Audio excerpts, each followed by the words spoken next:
Hello, welcome to this Urban Tango Nights recap, number 380. We're just quickly approaching number 400. And because it's 380, it's a special. It's not, but this is a special because this is our recap for our 2 tango workshops at the White Rose Nuevo Tango all day. Weekender. First weekender. In Tadcaster. And just because it's got Nuevo in the title, stuff we're going to teach, we taught, doesn't just apply to Nuevo Tango, it can be applied to any form of tango. In fact, the second one was on Canyengue, which is the earliest recognisable form of tango. So we started off with a workshop called Boleo. And we started off with looking at 2 different ways of leading back circular boleos. So we're going to sidestep to the left, and twist my chest to the left to pivot my follower. So we talked about the importance of tango posture, so to make the follower easy to rotate. So my chest to the left, I just lift my chest either by breathing up or just lifting from the rib cage. This causes the foot to come up and it gets stuck in that position. Or stuck in that, so it stays in that position.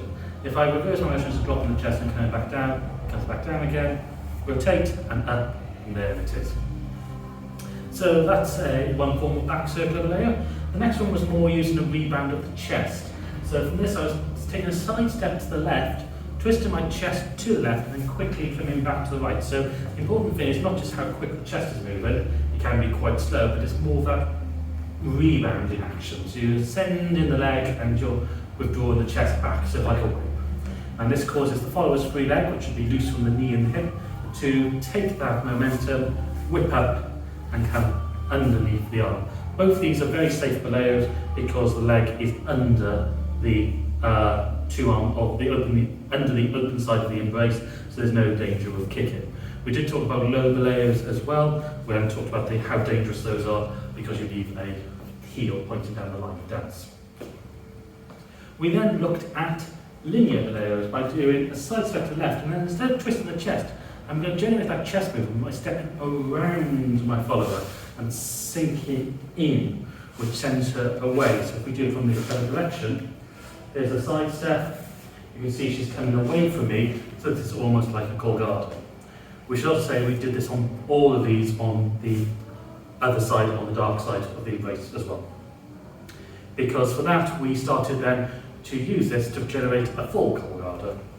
So we started from Notre Catada with a forward step on the left of the leader, back and behind with the right, a side step. Then as my follower takes a side step, I'm stepping forward with my right foot. So I'm just making contact with my follower's left foot.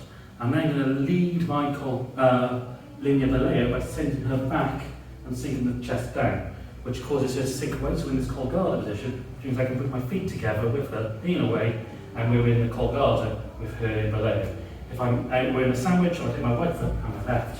We can come around, and then there's an opportunity to chain again because there's a side step, lean her away, or we can calcita this in this position by me just coming around my partner before coming out. So that was the main impetus of this workshop. We did have a bonus on the end, which was from our first boleo, so that side step to left, lifting the chest and twisting, and grab her heel, and we can go for a little calcita ending in a volcado leg up, which was part of a workshop that somebody else taught earlier in the day. So linking all that together. On Sunday we taught Neo Canyengue. We're not sure if we're the first people to teach that, but we're not, there's bound to be somebody else who has taught Neo Canyengue. So this was a lot about teaching a bit about Canyengue, or at least our version of it, because everybody has a different version, because nobody really knows what it was like, and obviously it's developed over time. But we talked about getting that sinking our knees, really leaning into each other, but having the very L-shaped embrace, head turn facing to the left, and moving sideways down the room with a side step, forward step, or replacing the forward steps with back steps for the follower. So it's sort of like a hero really, with a forward step, a side step, a back step, but travelling. We then looked at the timings and being able to sync this, so you'd be able to go slow, quick, quick, slow, and going down, quick, quick, slow, quick, quick, slow. So we can change the height and really build this into the form, be very, very grounded. We then took that into a longer box as well. So from our side step, outside, forward this time, back to the right, closing the feet together, changing weight, and then going into the back step, which we can expand by doing more back steps, but making sure the follower is outside. We can even do little decorations from there as well. Similar to Tango, we can also do trapeze with this. So we can send her out and back in. Same as with Longo, we're sending the weight and then bringing it back. And we're going to do it with rock steps or trapeze to the other direction. Then to make it a bit more near, we added some breathers and volcano leg wraps. So from the walk through, as she goes into that back step, I'm leaving this with my chest, so I can take my right foot and then hook her foot across. And we've got burritos while doing our Canyengue movement.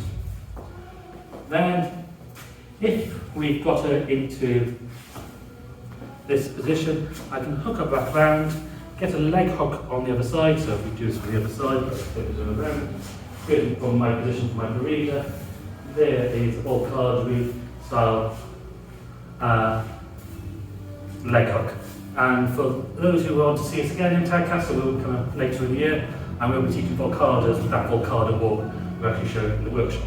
Finally, earlier in the workshop we talked about where to hold the left hand for the leader, including this Texas Tommy position, and how this can be used to swing your partner away, and then it becomes the perfect time to do some fusion. Anyway, thank you for everybody who attended the workshops. Thank you, Adam and Leanne, for inviting us. Again, thank you to everybody who attended. It was great to see you all, great to see you all smile, amazing feedback, and we look forward to seeing you again very soon.